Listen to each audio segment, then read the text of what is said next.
How to fit rock sliders or sill protectors to a Freelander 1. I bought these from Bearmach, about £270. You can also get them from MuddyMods, basically the same thing. I think they're made by an American company.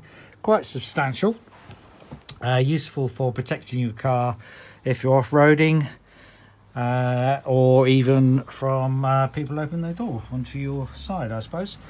Quite heavy. Looks fairly easy to fit, which we shall now describe in this video. So it comes with all the necessary bolts and brackets, and they fit like this. This is the right hand side of the vehicle, and the little brackets come off. They're already fitted and will slide into the chassis members. So here there's an access hole. That slim piece of metal, you'll slide into that hole, line up the nut in there, and the bolt will go through, tighten up, and we're fitted. The only one that goes inside the car is this one over here, which has some spacers on. There's that grommet that needs pushing out to mount that piece of metal on the inside of the car, which will be accessed from the rear footwell. So let's go on and mount it and see how easy it is. Should be easy. The instructions are pretty basic, but first of all it says to remove the plastic trim around the jacking points of the vehicle, which are these things. That just pulls off like so. I believe we leave the rest of the plastic trim over the bottom of the sill in place. Then remove all the brackets by undoing the bolts. Then the first one I've started is you can just pop in this bracket into that hole and loosely fit the first bolt at the front there. And before you fit one of the bolts at the back, which I found the easiest, pop out that grommet because it's hidden under this plate at the back. So on the bodywork, the big grommet there, you need to push that out before you fit it. And again, the plate on this one just pops through that hole there, and the bolt goes through there. So we can see what we do by doing this middle one.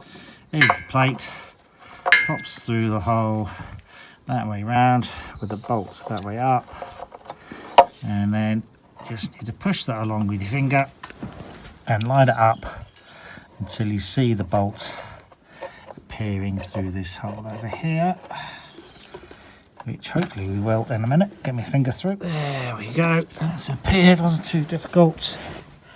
Get our bolts and washers,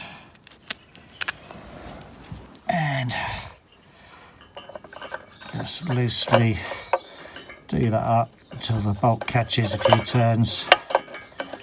We get everything loosely fitted, and we can tighten up later and continue like that. So that one's loosely fitted.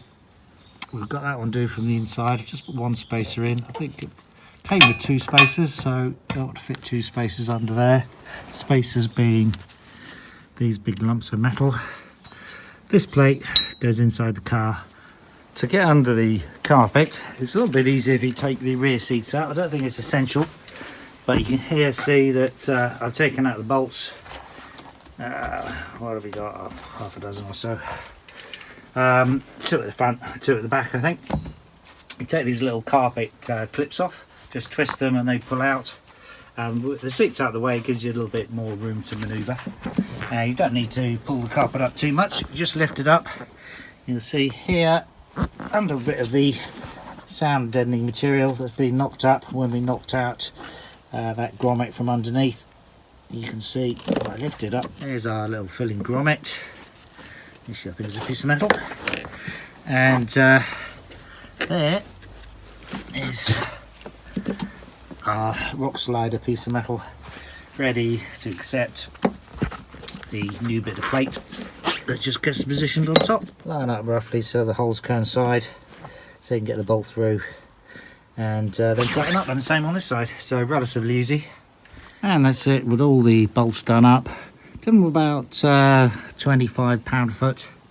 It's probably about the limit you want to do them up, or you could just do them hand tight. So it's quite sturdy, quite strong enough. And I quite like the way that you've got sort of a double protection for the bottom of the sill. You've got this tubular pipe, part of the ladder frame that goes on the outside, and underneath you've got this S-shaped piece of angle iron, which protects on the inside and adds additional strength. So that's it. Looks fairly reasonable, sticks out from the car enough to give a little bit of protection for your doors as well against those door openers, and protects the sills from off-road damage. So just got to do the other side, and that's it. Quite a simple job to fit them actually. Thanks for watching. Good luck with yours. Bye.